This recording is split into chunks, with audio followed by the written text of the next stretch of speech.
glanced around the room with its high ceiling and shadowy corners and dim firelight. It looks like a dream, and it's the middle of the night, and everyone in the house is asleep. Everybody but us. We are wide awake. I don't want it to be a dream, the boy said restlessly. Mary thought of something all at once. If you don't like people to see you, she began, do you want me to go away? He still held the fold of her wrapper, and he gave it a little pull. No, he said, I should be sure you were a dream if you went. If you are real, sit down on that big footstool and talk. I want to hear about you. Mary put down her candle on the table near the bed and sat down on the cushioned stool. She did not want to go away at all. She wanted to stay in the mysterious hidden-away room and talk to the mysterious boy. What do you want me to tell you? She said.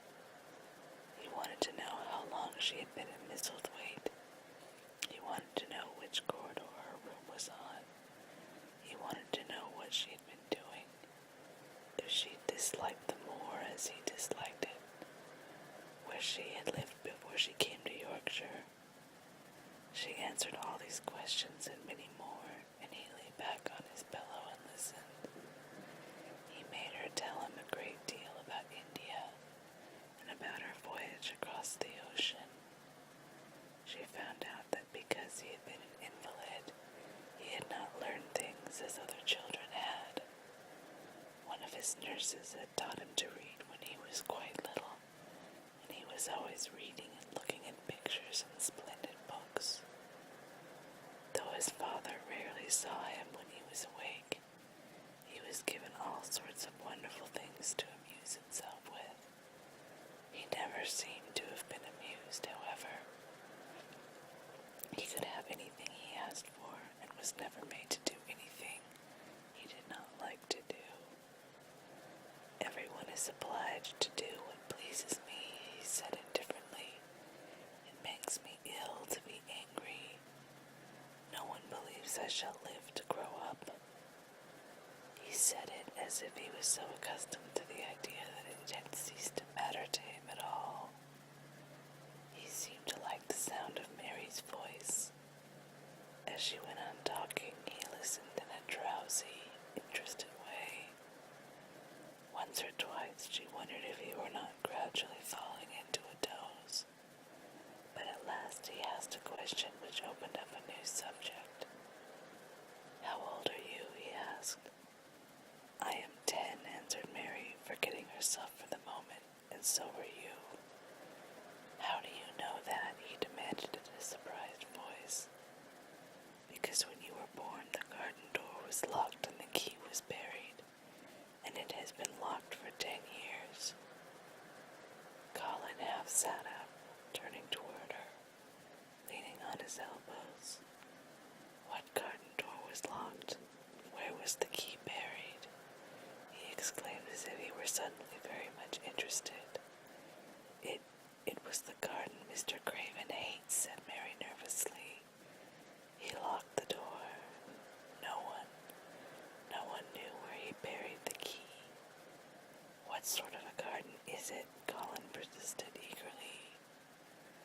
No one has been allowed to go into it for 10 years, was Mary's careful answer.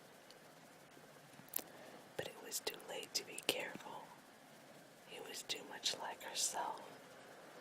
He, too, had nothing to think about, and the idea of a hidden garden attracted him as it had attracted her. He asked question after question. Where was it? Had she never looked for the door? Had she never asked the gardeners? They won't talk about it, said Mary. I think they have been told not to answer questions. I would make them, said Colin. Could you? Mary faltered, beginning to feel frightened. If he could make people answer questions, who knew what might happen? Everyone is obliged to please me.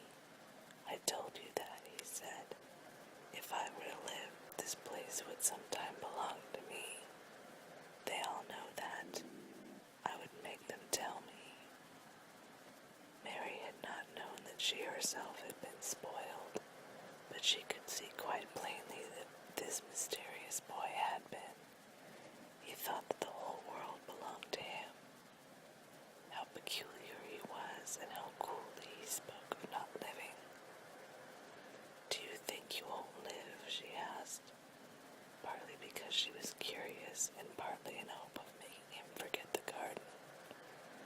"I don't suppose I shall," he answered as indifferently as he had spoken before.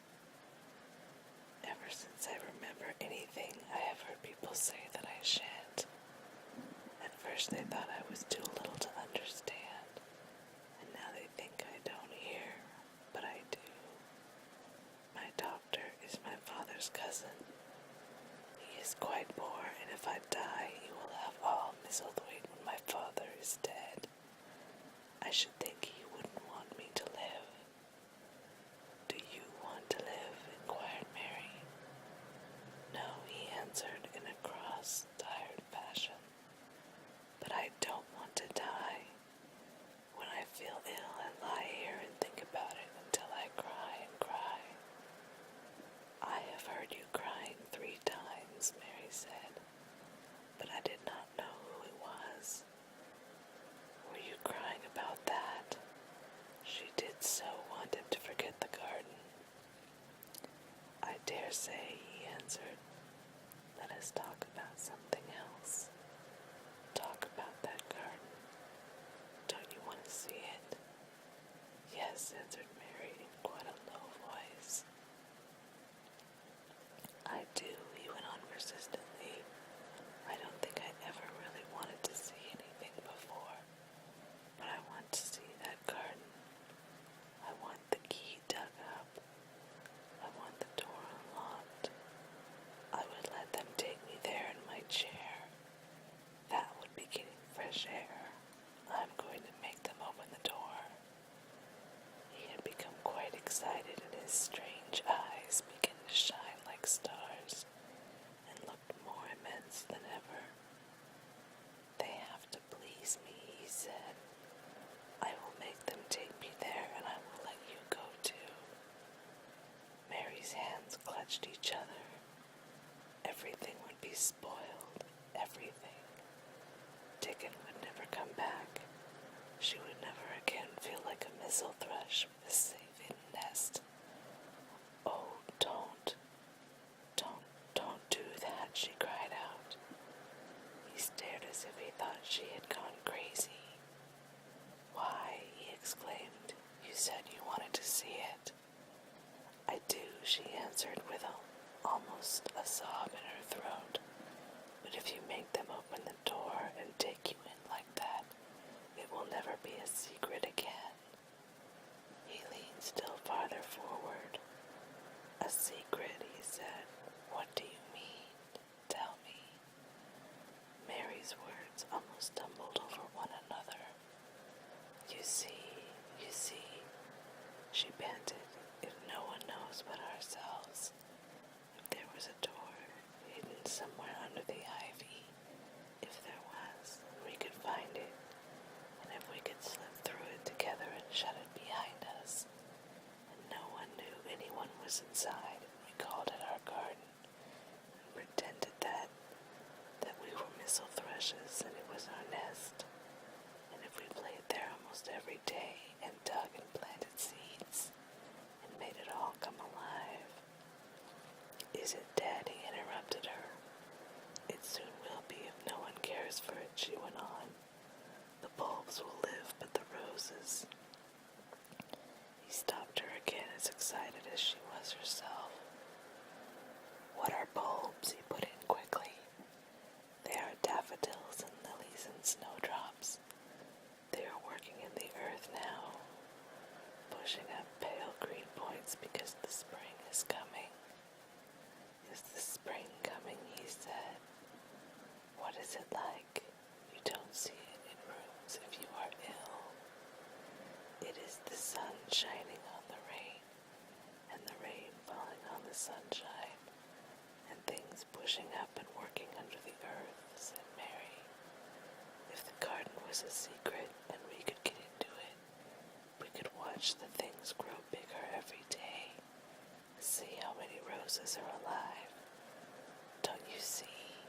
Oh, don't you see how much nicer it would be if it was a secret? He dropped back on his pillow and lay there with an odd expression